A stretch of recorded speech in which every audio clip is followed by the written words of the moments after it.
Ярмарка здоровья организована для ветеранов столицы. Сегодня Якутская республиканская клиническая больница организовала ее для ветеранов тыла, войны и их вдов. Они проходят УЗИ, сдают анализ крови на сахар, ЭКГ. Также показались узким специалистам – эндокринологу, ревматологу, терапевту, кардиологу и другим. По словам медспециалистов, нормальное давление у пожилых людей находится в промежутке от 110 до 130 мм ртутного столба. Глюкоза в крови не должна превышать 5,5 миллимоль на литр. По итогам медосмотра участникам, которым потребуется лечение, будет назначен стационар в Якутской республиканской клинической больнице.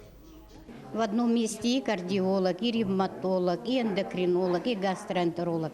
В одном месте, конечно, лучше пройти весь этот медосмотр, так как в поликлиниках к одному специалисту, чтобы пойти, надо записаться, надо ждать и так далее. Поэтому сегодня здесь в основном ветераны Октябрьского округа и ветераны Центрального округа.